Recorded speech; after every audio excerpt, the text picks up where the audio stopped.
నమస్తే. నేను మీ కుప్ప పద్మిని. ఇన్నాళ్ళు మీ సపోర్ట్‌ని నాకందిస్తూ, మీ ప్రేమని నాకందిస్తున్న ప్రతి ఒక్కరికి కృతజ్ఞతలు.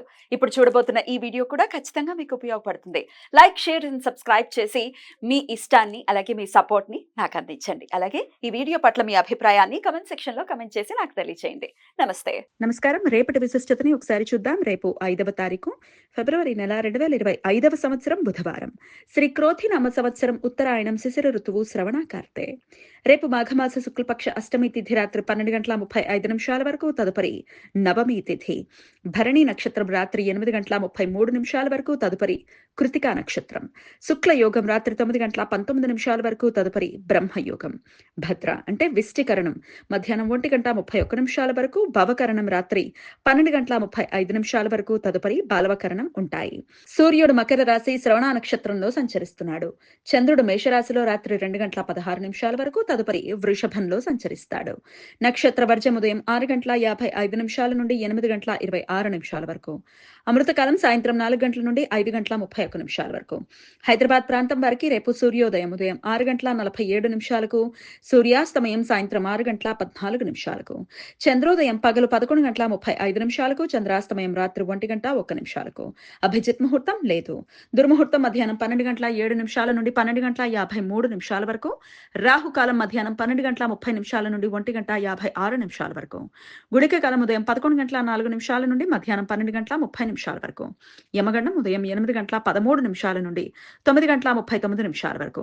బుధవారం అష్టమి తిథి కలయిక ఉండటం చేత రేపు బుధాష్టమి వ్రతం. సుఖ దాంపత్య జీవితం కోసం పార్వతీదేవిని పూజించడానికి రేపు ప్రత్యేకమైన రోజు. అంతేకాకుండా తమ జాతక చక్రంలో బుధగ్రహ దోషాలు ఉన్నవారు బుధగ్రహ దోష నివారణ పూజలు చేయటానికి అత్యంత అనుకూలం. రేపు మాస దుర్గాష్టమి.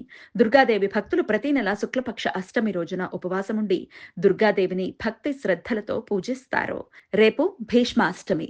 హిందూ పండుగలలో ఉపవాసం, వ్రతం, తర్పణం 3 ఆచరించే ప్రత్యేకమైన పండుగ రోజు. మహాభారత కథనం ప్రకారం తన ఇచ్ఛ మేరకు దేహత్యాగం చేసే విద్య తెలిసిన భీష్మ పితామహుల వారు యుద్ధం తర్వాత కూడా అంపశయ్యపై ఉత్తరాయణ పుణ్యకాలం గురించి ఎదురు చూస్తూ ఈ అష్టమి రోజు దేహత్యాగం చేశారు అని కథనం. వినయ విధేయతలు కలిగిన సంతానం కోసం, పితృదోష నివారణ కోసం రేపు భక్తులు ఉపవాసముండి భీష్మాష్టమి మంత్రజపం చేస్తారు.